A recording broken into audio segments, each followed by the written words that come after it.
Welcome back மக்களே. நீங்க கேட்டுட்டு இருக்கிறது குட்டி ஸ்டோரி. இந்த பாட்காஸ்ட்ல நிறைய fiction stories and different philosophers சொன்ன தாட்ஸை ஸ்டோரி ஃபார்மேட்ல அதுவும் 3 to 5 minutes ஒரு எபிசோட பார்த்துட்டு வரோம். இதுதான் ஃபர்ஸ்ட் டைம் இந்த பாட்காஸ்ட்டை கேட்கறவங்களா இருந்தா மறக்காம என்னுடைய பல எபிசோட்ஸும் செக் பண்ணி பார்த்துட்டு பிடிச்சிருந்தா சப்ஸ்கிரைப் ஆர் ஃபாலோ பண்ணிக்கோங்க.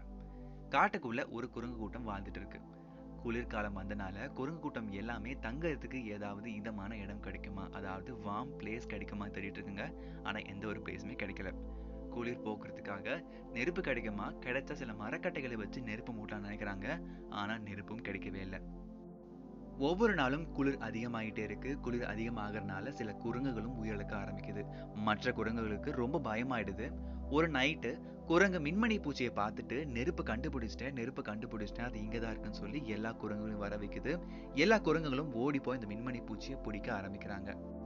மரக்கட்டைகளை சேர்த்து வச்சு கையில் இருக்கக்கூடிய மின்மணி பூச்சியை அந்த மரக்கட்டை பக்கத்துல வச்சு ப்ளோ பண்ண ஆரம்பிக்கிறாங்க. ஆனா நெருப்பு வரவே இல்லை. இதை பார்த்துட்டு இருந்த ஒரு ஆந்தை சொல்லுது, இது ஒரு பூச்சி, இதனால வெளிச்சம் மட்டும்தான் உண்டாக்க முடியுமே தவிர இதனால நெருப்பு உண்டாக்க முடியாது. நீங்க எல்லாரும் குளிர ரொம்ப நடுங்குறீங்க, என் கூட வாங்க, பக்கத்துல ஒரு குகை காட்டுறேன், அந்த குகை குளிருக்கு ரொம்ப இதமானதா இருக்கும் அப்படின்னு சொல்லி அந்த ஆந்தை சொல்லுது. இதை கேட்ட அந்த குரங்கு கூட்டம், அந்த ஆந்தை நம்ம கிட்ட இருக்கக்கூடிய நெருப்பை திருடுதான் இந்த மாதிரி பிளான் பண்ணுது, யாரும் அந்த ஆந்தையை நம்ப வேண்டாம் அப்படின்னு சொல்லி இவங்களுக்கு நிறைய பேசிக்கிறாங்க. ரொம்ப நேரம் முயற்சி பண்ணியும் அந்த மின்மணி பூச்சிலேருந்து எந்த ஒரு நெருப்பும் வரவே இல்லை. குளிர் ரொம்ப அதிகமாயிட்டே இருக்கு.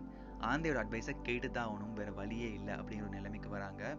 கடைசியில் அந்த ஆந்தையோட அட்வைஸை கேட்டு அந்த ஆந்தை சொன்னபடியே அந்த குகைக்கு போறாங்க. ஆந்தை சொன்ன மாதிரி அந்த இடம் ரொம்ப குளிருக்கு இதமானதா இருக்கு.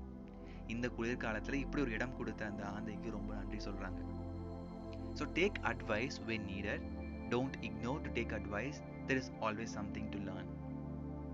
இந்த எபிசோட் அண்ட் மாரல் கண்டிப்பாக உங்களுக்கு பிடிச்சிருக்குன்னு நம்புறேன். மீண்டும் நெக்ஸ்ட் வெனஸ்டே நான் உங்களை மீட் பண்ணுறேன். Until then, bye from Satish Venkatachalam.